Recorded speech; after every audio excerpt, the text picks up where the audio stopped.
but we have to respect that Claudia is here waiting for us. And I'm really happy to introduce her. Are you able to unmute yourself now?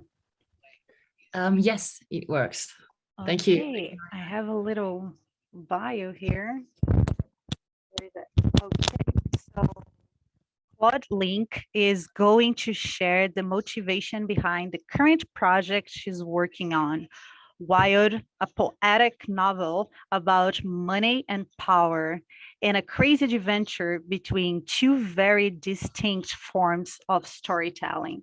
Written text as the first technology to transmit ideas and virtual reality, considered as a final medium for storytelling. I'm really excited for your talk. I hope in the middle we can see a little bit of your art because guys, it's fantastic. She's an amazing artist, and if the floor is yours, please correct me if I did something wrong here and No, explaining awesome, your awesome. project. Thank you, Maria. Yeah, thank you. Actually, like I'm super happy to be here today. Because it's a community like a forward-thinking people in the whole crypto scene and with NFTs. And there are like so many people in there, and a lot of them have like a real authentic urge for change in one way or another.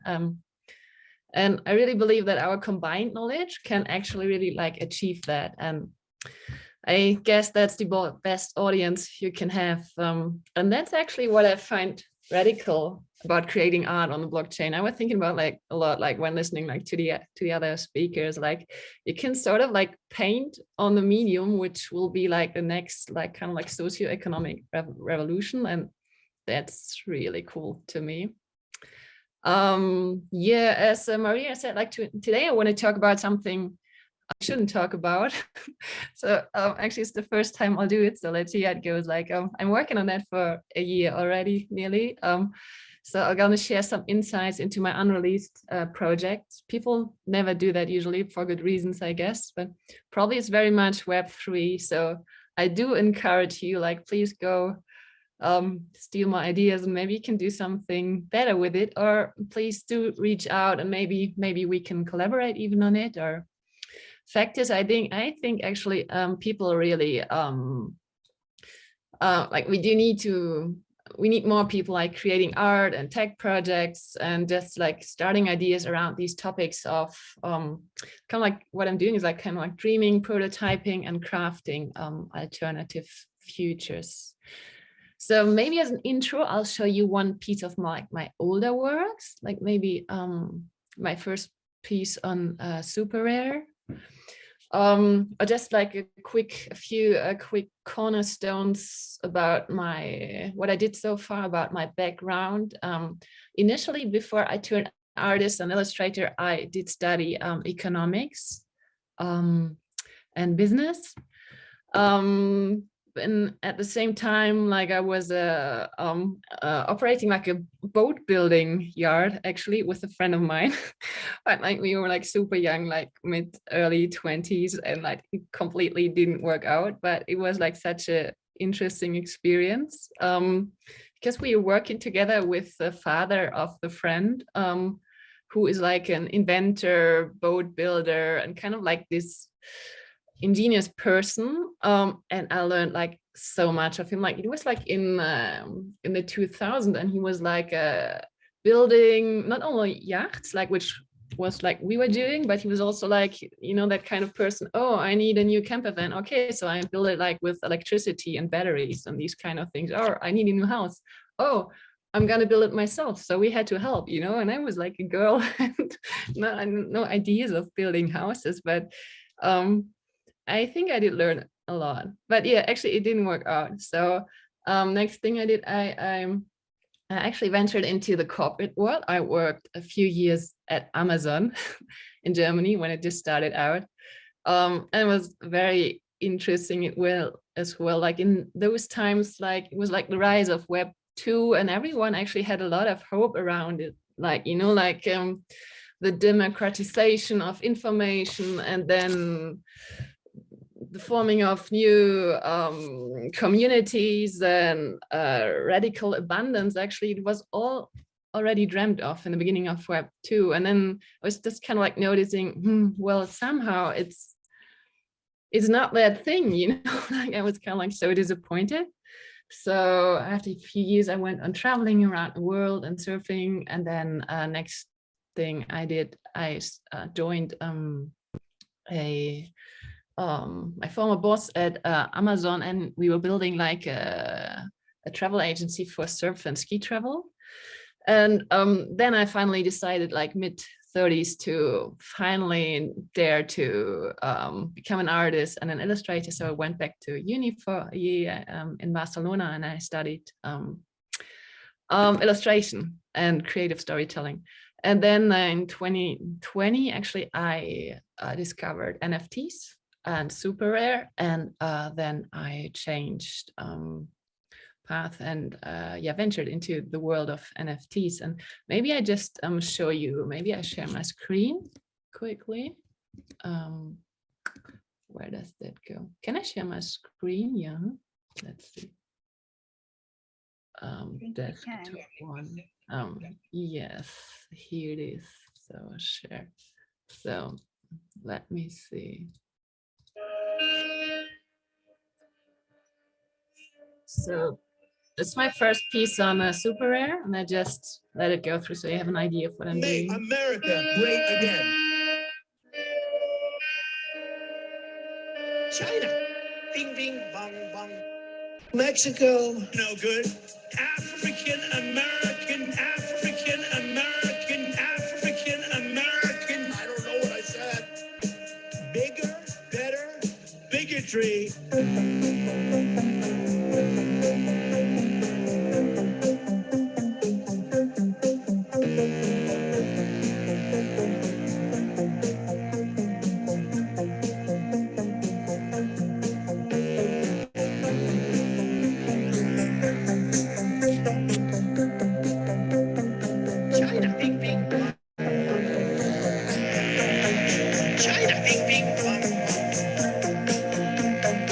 Mexico, no good.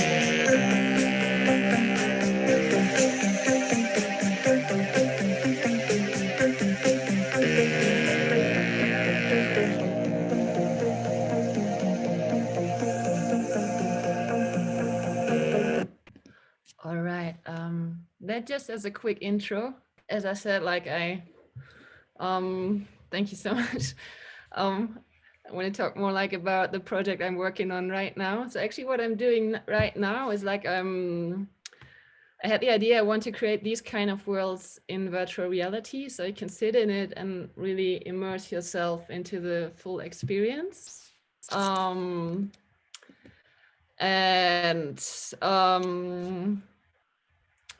So, but before I talk more about virtual reality and these kind of things, so let's go back one step. When I grew up, like when I was a child, like in the 80s and 90s, like I was always like surrounded by cyberpunk, like these dark, gloomy, kind of like dystopian worlds, like with this, it always had like this strange, irresistible force of attractions, you know, like robots taking over the world and harsh neon lights and heavy rain and these kind of things.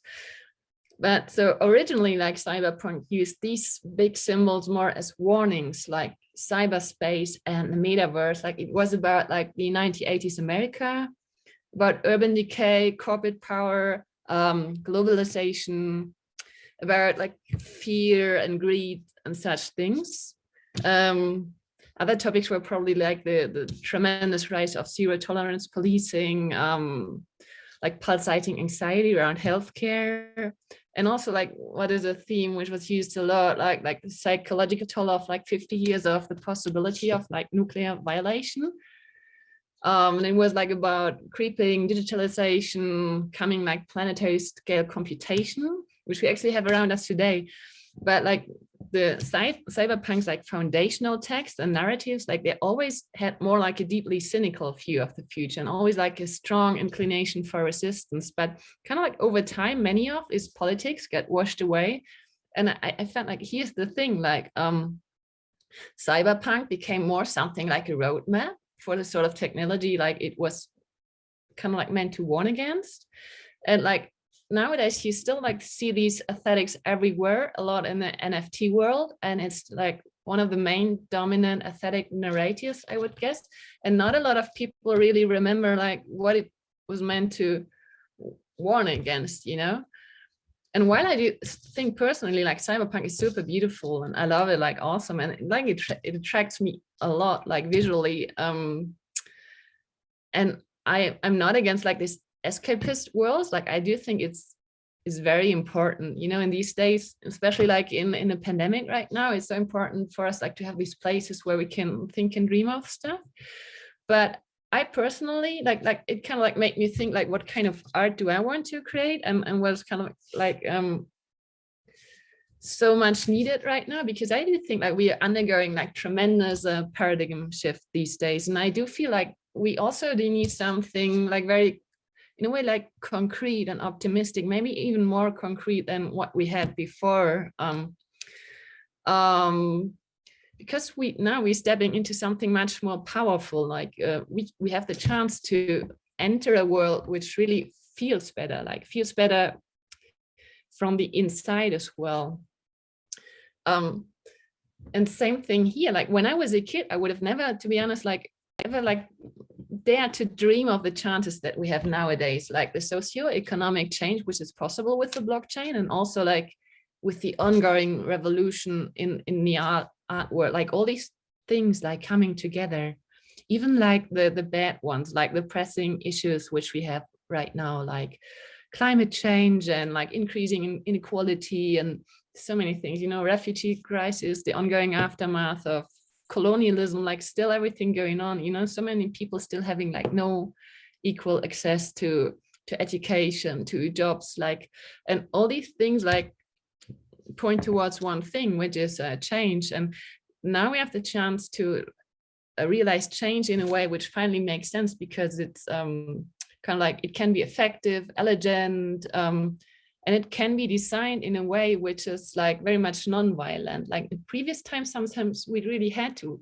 engage in revolution. Revolution was always, if we wanted change, like revolution always like included some, for me, like often includes some sort of like war making, or at least some elements of hatred, or maybe even if it's only like we against the other elements, or my ideology is better than yours. So it's always a lot around ideologies. And also like another thing, as I told you before, like before I turned artist, like super late in life, like mid-30s, by the way, like I did study economics and business, and I always had the feeling like something is wrong in here within the academia of economics. Like the whole system is based on these wrong assumptions, and our whole world is built upon these foundation, and these frameworks really like affect how we treat each other and how we feel inside. So but it was just like so hard to really grasp it and to do something. And the authority of the field, I mean, is very strong. And I felt small and young and confused. So how can art now help in this paradigm shift?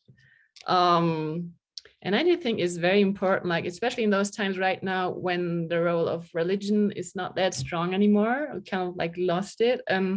In previous times, like long ago, we had like a biological evolution, and now it's more about cultural evolution, just because it's faster. And in the future, even more like evolution is then technology plus culture. And with culture, I mean the combination of art and science, like everyone all together. And yeah, the reason why I do think like religions do not really provide answers anymore is like they just come from different times. You know, it's beautiful if you believe personally, but it's not something where we can find inspiration for how to solve, I don't know, climate crisis or something like that. We now have to more and more answer our big questions with culture, and that's why I think like every one of us in these spaces, like it's like so important. And even if we do small things, maybe we inspire someone else to do something like really great, you know, you never know. Because we have to take care not to leave like the answering of these questions like again to the big tech companies, because in a way, probably the new religion in a way nowadays is kind of like liberalism, and with that, like the Silicon Valley narrative, and with that kind of like the reign of big corporates and finance. So yeah, my current project. So the title is Wild.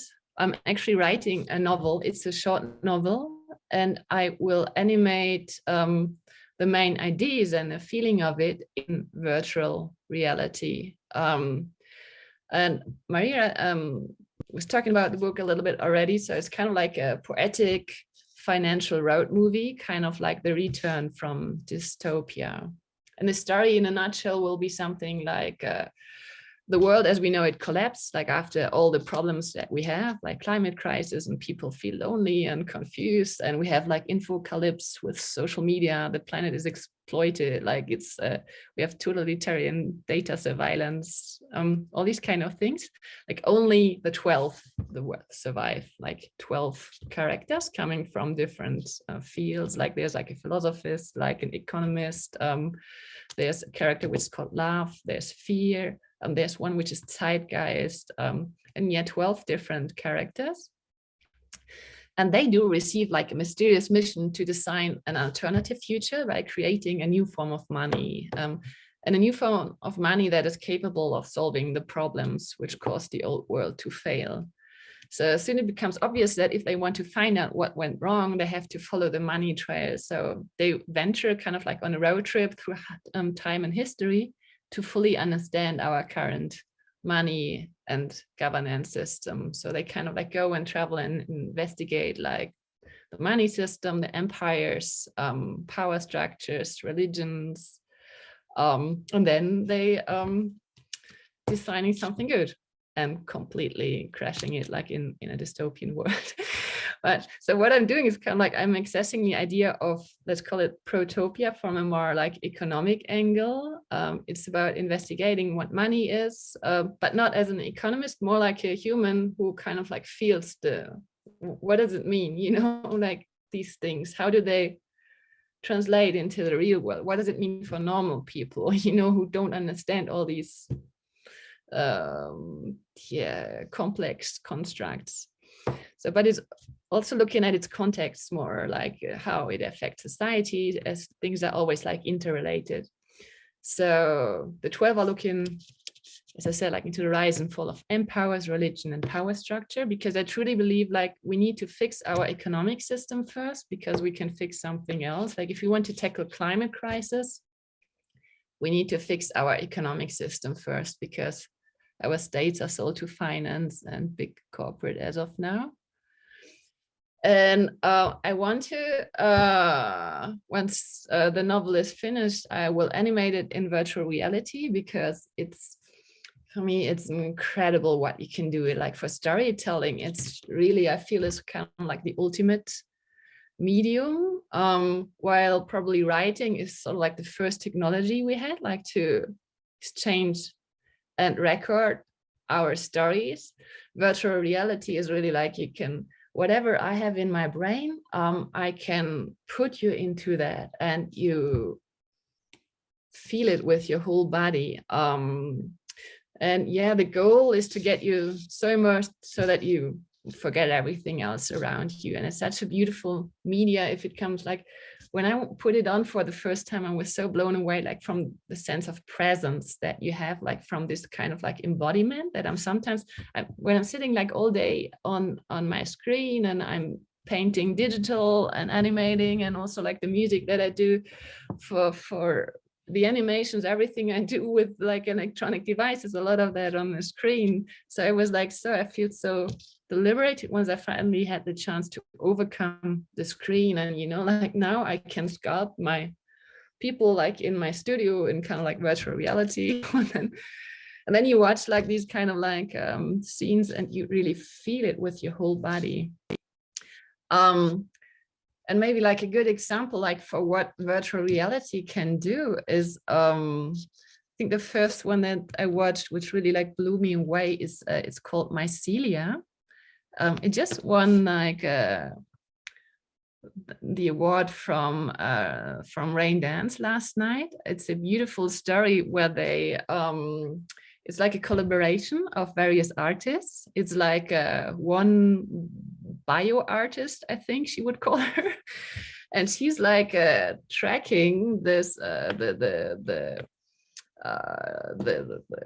signals from mycelia, from fungi, and she's translating that into MIDI and then into like an into a DAW, which is kind of like something like, you know, like Ableton, for example, so you can create music with it. So you kind of like, you can hear the how the fungi actually like kind of like talk to each other. And it's kind of like a live performance, like some other artists, the Metaverse crew from South Africa, amazing artists. They created this world full of like mushrooms and magic. So you stand in there and you hear that music, which is created by these mushrooms, and you really feel it like in your whole body. Like and there's like a dancer, Sarah Lisa Vogel. She's an amazing artist. She creates a lot of like these avatars that you have in the metaverse. You kind of like, you look like a mushroom, you know, you're walking around in that live performance, and you hear nature talk to each other. And that's so mind-blowing for me to really feel, wow, I am part of nature, you know. And it's amazing, like, because it's like a live experiment, live performance, what things happen. Like they had that one show which was actually not in the metaverse, I think it was like in real life, and like she was doing like the electric thing with the mushrooms, and then like if the door opened and a group of people came in, and they had kind of like this hostile air and were asking like, what's going on here?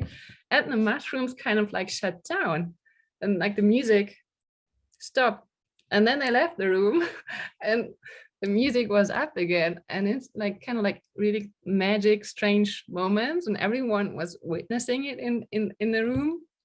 And yeah, it's just like, it's a medium which opens up a lot of like creative possibility, and that's so beautiful for me to explore. And yeah, as I said, especially like I feel like in these times where we were like undergoing massive changes, like on all levels, we have like massive paradigm shifts. I kind of feel we do see like emerge a new view in the world right now, and then many people do kind of like change their view in the world, which is something which maybe feels more holistic, and finding maybe like a more healthy blend between individualism and collectivism, if you want to put it like that. And I do see like a lot of like all these individual voices having similar ideas in the end. So see kind of like a tapestry of new thoughts emerging, and it's so nice like that now we can conserve these thoughts and ideas. One way again, like, is through arts and museums. And a great example actually in the NFT space for a museum is like the Museum of Crypto Art. They're currently changing like they already did like change the concept of curation, like instead of having one powerful creator who decides like what prevails and what not, and what is important and what not, they hand it over to the community. And also they collect all these artworks from early NFT times, with a promise to never sell them, in order to display all these different voices and to record and track them. So it's kind of like tracking the vibes and the ideas which are floating around now, like kind of like recording the paradigm shift, and that's beautiful. Yeah, and I think, yeah, generally think I really like the future survive, and we can build it here. So yeah, thank you everyone for listening. Questions are welcome anytime, but I think I'm already over time. If I can even like answer in the chat probably, or yeah, just a little over time. Thank you so much for your presentation. We have one question here that it is when you will release the novel. in early next year, probably in around February or March. Awesome. I'm excited for that. Do you mind, because I think like everybody wants to go and see more of your art, share like your information in the chat? Oh And yes, share that absolutely. mushroom too. Oh yeah. That's beautiful. So you can watch it like for everyone who has the headset for VR. It's best to see like one of the performances. But if not, there are great like this is the thing. You can even like watch it on Vimeo. So that gives you an idea. But like the best is really like the live performance. But yeah, thank you so much, everyone. I'll shoot the links. Thank you. Thank you so much for your kindness and for this amazing, deep view of the word that you want to change. And I believe with your art, you are doing a great job for that. Thank you. Thank so you. much Thank you for so it. much. And thank you for the work you're doing. Oh my gosh, yeah. That's really cool. Thank you, darling. You're so amazing.